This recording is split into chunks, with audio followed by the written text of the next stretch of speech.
Hola, ¿qué tal? Mi nombre es Arely Vázquez, soy estudiante de la licenciatura en Nutrición Aplicada en la Universidad Abierta y a Distancia de México. Esta es mi asignación a cargo del docente en línea, la cual está dirigida para la materia de Fisiopatología Aplicada 3 con el profesor Raúl Aguilar Ávila.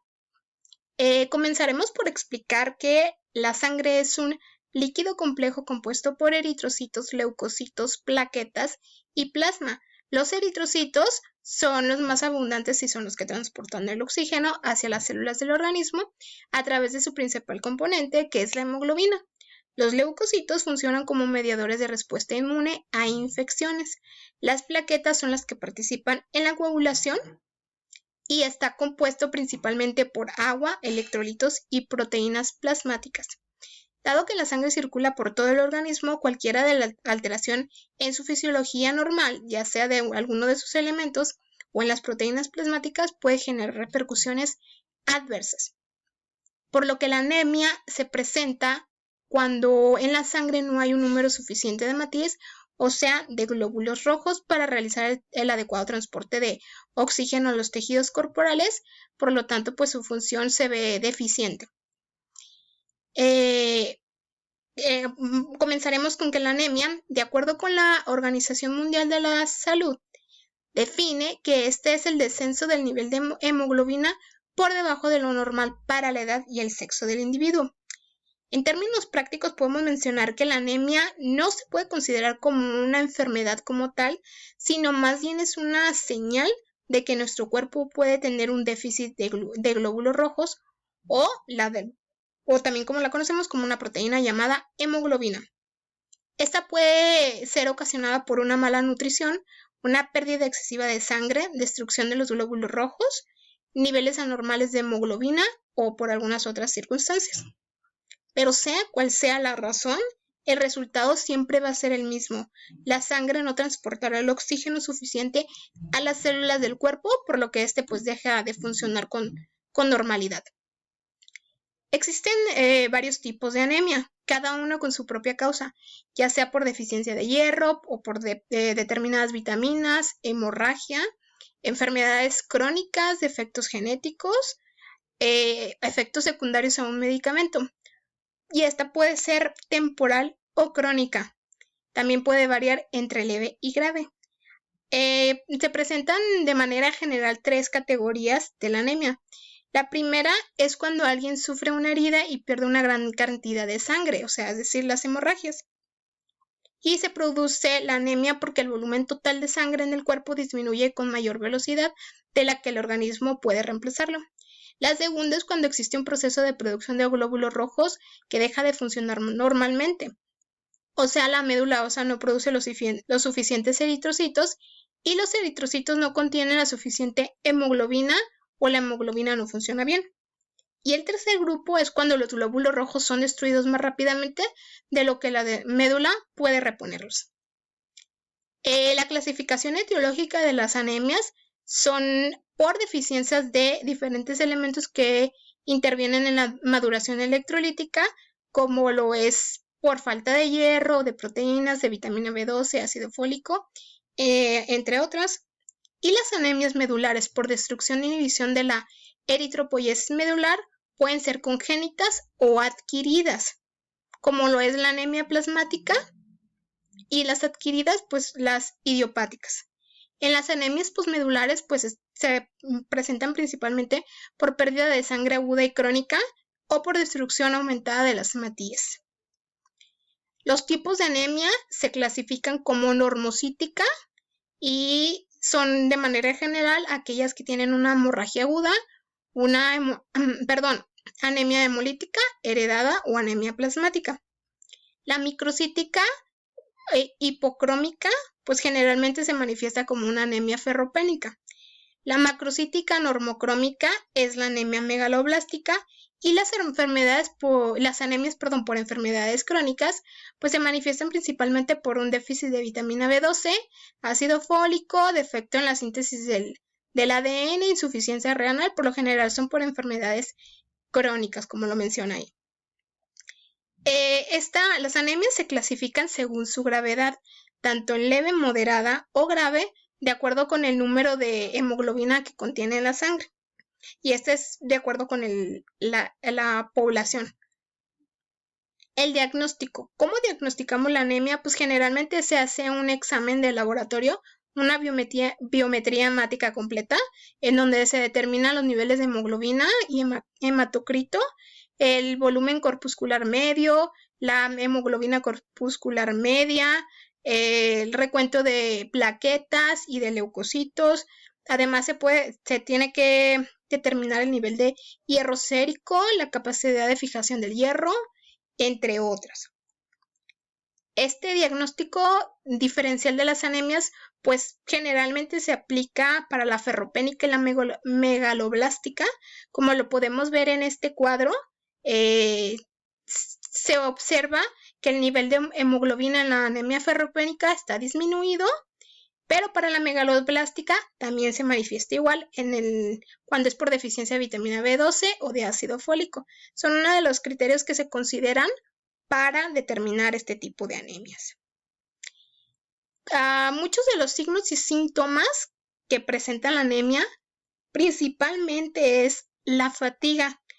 Además, bueno, obviamente esto depende mucho de la gravedad del caso, pero también se pueden presentar otros signos y síntomas como debilidad, palidez de la piel, aumento en la frecuencia cardíaca, que es como taquicardia, dificultad para respirar, dolor torácico, mareos, irritabilidad, entumecimiento de manos y pies. Las extremidades se ponen frías, sobre todo las manos y las piernas. Dolor de cabeza. También en algunas ocasiones se puede presentar la pica, que es la tendencia a ingerir sustancias no nutritivas como la tierra, el hielo o el gis. Se presentan también algunas llagas en las comisuras bucales, hemorragias, mala memoria, entre otras. En algunas ocasiones, cuando la anemia es leve, puede llegar a pasar inadvertida durante algún tiempo, pero, sin embargo, los signos y síntomas aparecen y van aumentando conforme la progresión de la enfermedad. Estos son unos de los ejemplos de las anemias que se presentan, ya que, pues de acuerdo con su clasificación etiológica, pues son muy variadas. Aquí tenemos la anemia perniciosa, la cual también es un tipo de anemia megaloblástica, y esta es principalmente por una disminución de los glóbulos rojos a causa del déficit de vitamina B12. Los factores de riesgo de esta anemia, pues por lo general son antecedentes familiares de enfermedad, de algunas enfermedades crónicas y, por ejemplo, también las personas vegetarianas presentan mucho este tipo de anemia, ya que no consumen el carne. La sintomatología, a corto plazo de esta anemia, pues se manifiesta con cansancio, falta de aliento, desmayos, dolor de cabeza, zumbido de oídos y pérdida de apetito, entre algunas otras. A largo plazo, pues se manifiesta con entumecimiento de las extremidades, hemorragias gingivales, falta de coordinación y de concentración, incluso pueden llegar a presentar depresión. En este caso, el tratamiento nutricional pues va dirigido a un aumento en el consumo o suplementación de la vitamina B12. La anemia ferropénica es la originada por la falta de hierro, por lo cual pues no transporta el oxígeno a las otras células. Y pues su principal causa o origen pues son la pérdida de sangre, ya sea en el caso de las mujeres por una menstruación o sangrados digestivos. Generalmente esta anemia es originada por problemas gastrointestinales que causan una mala absorción del hierro, y la sintomatología pues entra en los mismos criterios que para las otras anemias. ¿Cómo se previene? Pues al igual al consumo de hierro. De todos modos lo veremos un poquito más adelante. Este es otro ejemplo, es una anemia plasmática en la cual se reduce, hay una reducción de eritrocitos, leucocitos y plaquetas. Son algunos de los, en este diagrama se presentan los criterios de diagnóstico para esta anemia, el tipo de exámenes de laboratorio en la cual primero se realiza un recuento de neutrófilos, también de reticulocitos eritrocitos, además de las plaquetas. Una manera de prevenir este tipo de anemia, pues es evitar la exposición a sustancias químicas tóxicas como los insecticidas, herbicidas, solventes orgánicos y removedores. Se puede decir que este tipo de anemia afecta mucho a la síntesis de ADN, por lo tanto, pues no existe una reducción de hemoglobina. En cuestiones de nutrición para la anemia, pues gran parte del origen de estas anemias pues es por deficiencia de nutrientes para la síntesis de los eritrocitos, especialmente el hierro, la vitamina B12 y el ácido fólico, lo que resultan en hemorragias y anormalidades genéticas, enfermedades crónicas o toxicidad por fármacos. Por lo que se debe de llevar una alimentación saludable para asegurar obtener una cantidad suficiente de nutrientes que el cuerpo necesita para poder producir las células sanguíneas sanas. Como recomendaciones dietéticas para el público en general, pues se menciona que todas las anemias son tratadas y controladas cuando se detectan a tiempo, por lo que el objetivo del tratamiento nutricional siempre va a ser la corrección de del déficit de nutrientes con una dieta adecuada. Por lo que de manera general se puede decir que en el caso de las anemias por deficiencia de hierro, pues lo que tratamos de lograr es que se aumente el consumo de los alimentos ricos en hierro y también así como la disponibilidad del hierro NOEM con una dieta rica en ácido ascórbico y aminoácidos.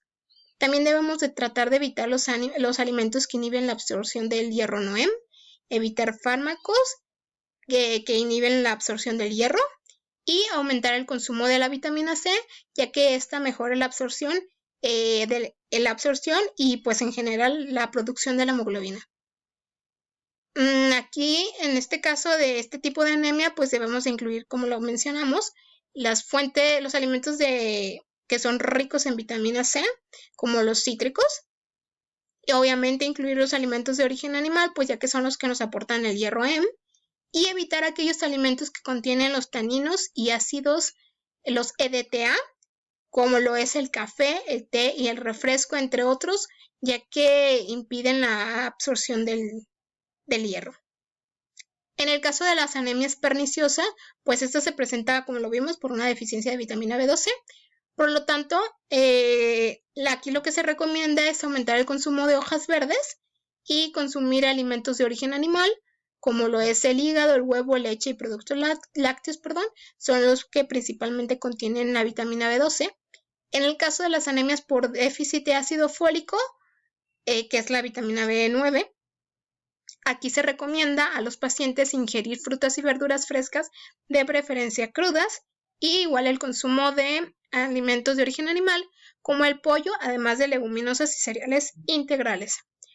A manera de conclusión, pues puedo mencionar que la anemia es una afectación del organismo que se caracteriza por cifras anormales bajas de glóbulos, o sea, de los eritrocitos, o la disminución de la concentración de hemoglobina, e incluso ambos, por debajo de los niveles normales para la edad y el género, lo que resulta en la disminución de la capacidad transportadora de oxígeno. La anemia generalmente suele originarse o deberse a la pérdida excesiva de una hemorragia o la destrucción, que es la hemólisis, o una producción insuficiente de eritrocitos por falta de elementos nutricionales o insuficiencia de la médula ósea. La anemia nos indica que cierto proceso patológico o existe una alteración en la función corporal. Los efectos de la anemia pueden, de manera general, agruparse en 3 categorías. La primera son manifestaciones de insuficiencia en el transporte de oxígeno y los mecanismos compensatorios resultantes, la reducción de los índices de eritrocitos y las concentraciones de hemoglobina, además de los signos y síntomas que ya se han mencionado. Estas son algunas de las referencias que utilicé para este trabajo. Si desean consultarlos, pues ahí las encuentran. Muchísimas gracias por su tiempo y su atención. Nos vemos en la próxima. Gracias.